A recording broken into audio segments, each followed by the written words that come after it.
ओम शांति। आज तारीख है 12 अगस्त। आप सभी को श्री कृष्ण जन्माष्टमी की मुबारक हो, मुबारक हो, मुबारक हो।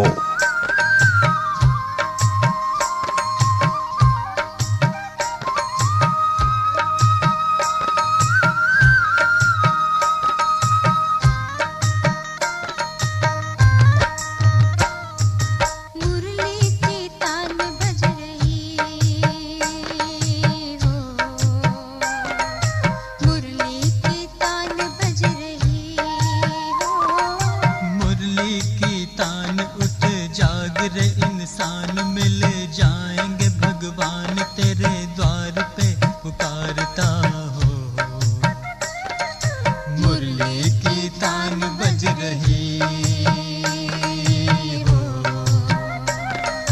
मुरली की तान बज रही हो।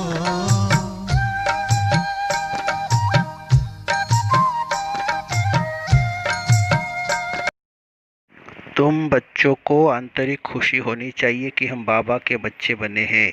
बाप ने हमको एडॉप्ट किया है वर्षा देने, या तुम आते ही हो सत्युग का वर्षा लेने।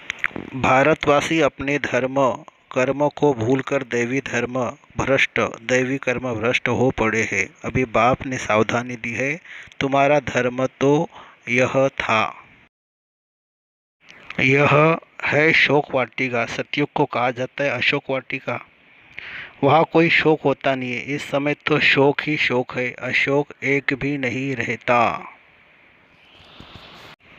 बाप से यह उम्मीद रखनी है कि हम बाप द्वारा पवित्र बन अपने घर और घाट राजधानी में जाए। बाबा कहते हैं, बच्चे मेरे में यह उम्मीद नहीं रखो कि फलाना बीमार है, आशीर्वाद मिले। अभी सुनते हैं प्यारे बाप दादा की विस्तार से मुरली। मीठे बच्चे, तुम आसुरी मत पर चलने से दरबदर हो गए। अब ईश्वरीय मत पर चलो तो सुखधाम में चले जाएंगे। प्रश्न, बच्चों को बाप से कौन सी उम्मीद रखनी है, कौन सी नहीं? उत्तर, बाप से यही उम्मीद रखनी है कि हम बाप द्वारा पवित्र बन अपने घर और घाट राजधानी में जाए। बाबा कहते, बच्चे मेरे यह उम्मीद नहीं रखो कि फलाना बीमार है, आशीर्वाद मिले। यह कृपा या आशीर्वाद की बात ही नहीं है। मैं तो आया हूँ तुम बच्चों को पतित से पावन बनाने। अब मैं तुमको ऐसे कर्म सिखलाता हूँ जो विकर्म न बने। गीत है, आज नहीं तो कल बिखरेंगे ये बादल। ओम शांति। रूहानी बच्चों ने गीत सुना। बच्चे जानते हैं अब घर चलना है, बाप आए हैं लेने के लिए। ये याद भी तब रहेगी जब आत्माभिमानी होंगे। देहाभिमान में होंगे तो याद भी नहीं रहेगी। बच्चे जानते बाबा मुसाफिर होकर आया है। तुम भी मुसाफिर होकर आए थे, अब अपने घर को भूल गए हो। फिर बाप ने घर याद दिलाया है और रोज़ रोज़ समझाते हैं, जब तक सतोप्रधान नहीं बने हो तो चल नहीं सकेंगे। बच्चे समझते हैं बाबा तो ठीक कहते हैं।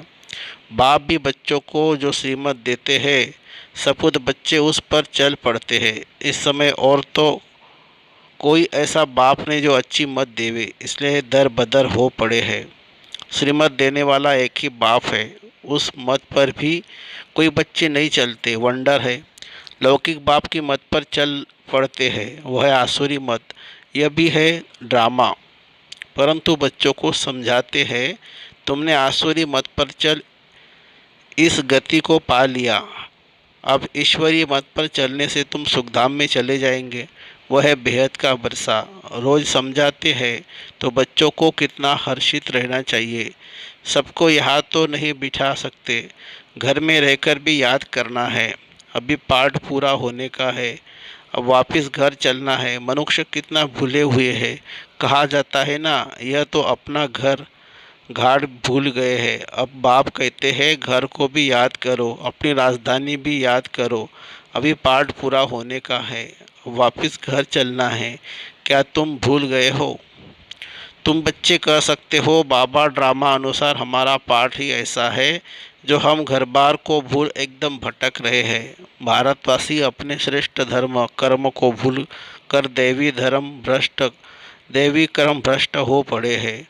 अभी बाप ने सावधानी दी है, तुम्हारा धर्म कर्म तो यह था, वहाँ तुम जो कर्म करते थे वो अकर्म होता था।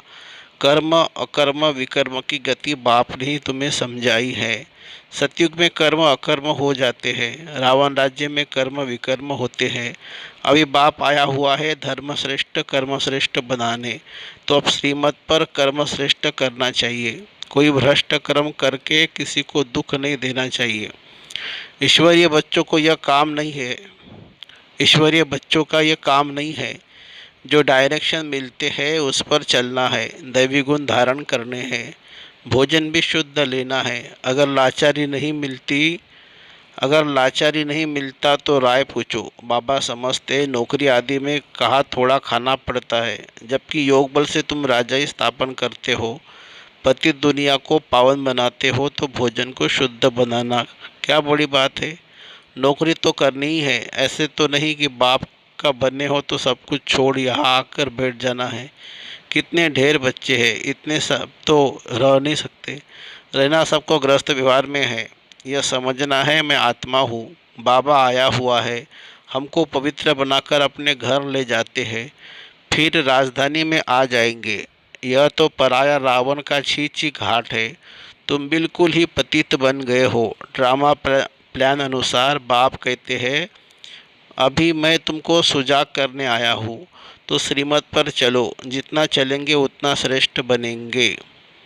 अभी तुम समझते हो हम बाप को जो स्वर्ग का मालिक बनाते हैं उनको भूल गए हैं। अब बाबा सुधारने आए हैं तो अच्छी रीति सुधरना चाहिए ना, खुशी में आना चाहिए। बेहद का बाप मिला है, बच्चों से बात ऐसे करते जैसे तुम आत्माएं आपस में करती हो। है तो वह भी आत्मा, परमात्मा है, उनका भी पार्ट है। तुम आत्माएं पार्टधारी हो, उच्च से लेकर नीच से नीच का पार्ट है। भक्ति मार्ग में मनुष्य गाते हैं ईश्वर ही सब कुछ करते हैं। बाप कहते हैं मेरा ऐसा पार्ट थोड़ी है जो बीमार को अच्छा कर दो। हमारा पार्ट है रास्ता बताना कि तुम पवित्र कैसे बनो। पवित्र बनने से तुम घर में भी जा सकेंगे, राजधानी में भी जा सकेंगे। और कोई उम्मीद मत रखो फलाना बीमार है आशीर्वाद मिले, नहीं। आशीर्वाद कृपा आदि की बात मेरे पास कुछ भी नहीं। उसके लिए साधु संतों आदि के पास जाओ। तुम हमको बुलाते ही हो कि हे पतित पावन आओ, आकर हमको पावन बनाओ, पावन दुनिया में ले चलो। तो बाप पूछते हैं मैं तुमको विषय सागर से निकाल पार ले जाता हूँ, फिर तुम विषय सागर में क्या फंस जाते हो।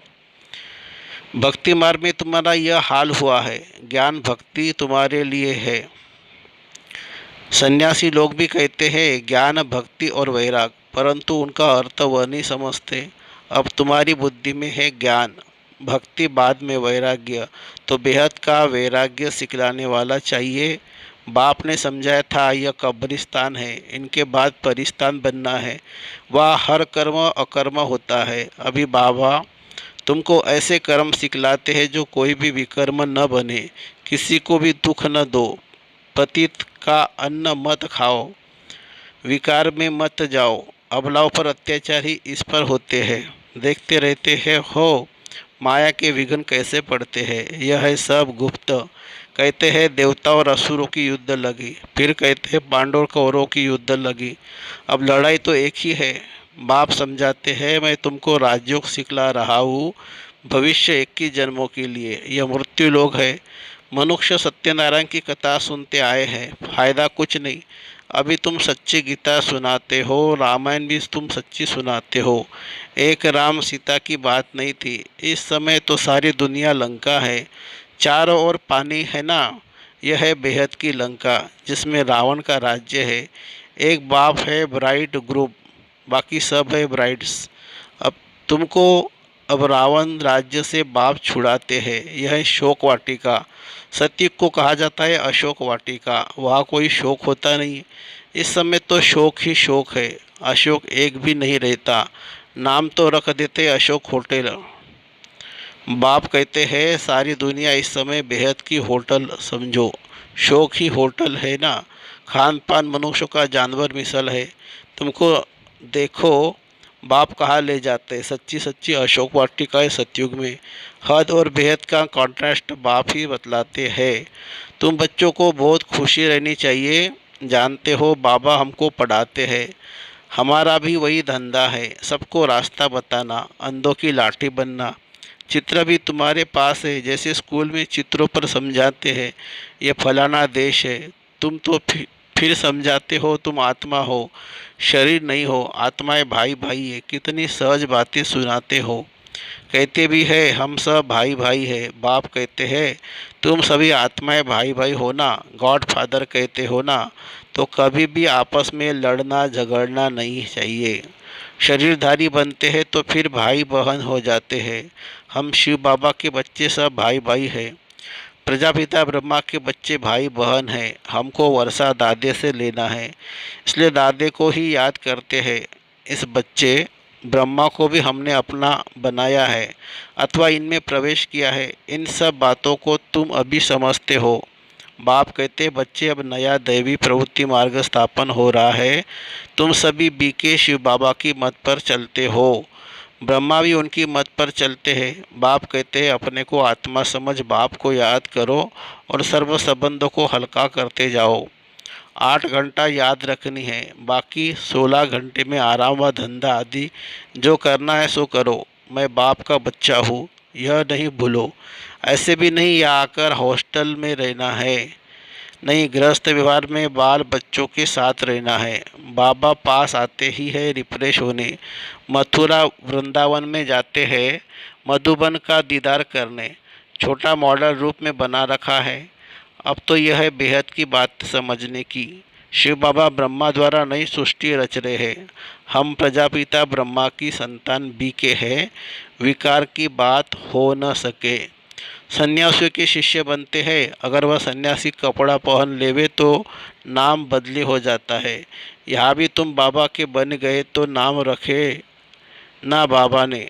कितने भट्टी में रहे थे, इस भट्टी का कितनों को पता नहीं। शास्त्रों में तो क्या क्या बातें लिखी है, फिर भी ऐसा ही होगा। अब तुम्हारी बुद्धि में सृष्टि का चक्र फिरता है। बाप भी स्वदर्शन चक्रधारी है ना, सृष्टि के आदि मध्य अंत को जानता है। बाबा को तो शरीर भी नहीं, तुमको तो स्थूल शरीर है। वह है परम आत्मा। आत्मा ही स्वदर्शन चक्रधारी है ना।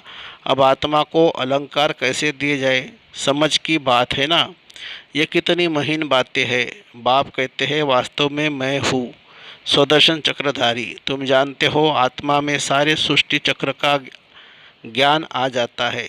बाबा भी परमधाम में रहने वाले हैं, हम भी वहाँ के रहने वाले हैं। बाप आकर अपना परिचय देते हैं। बच्चे मैं भी स्वदर्शन चक्रधारी हूँ। मैं पतित पावन आया हूँ तुम्हारे पास। मुझे बुलाया ही है कि आकर पतित से पावन बनाओ, लिबरेट करो। उनको शरीर तो है नहीं, वह अजन्मा है। भल जन्म लेते भी है परंतु दिव्य।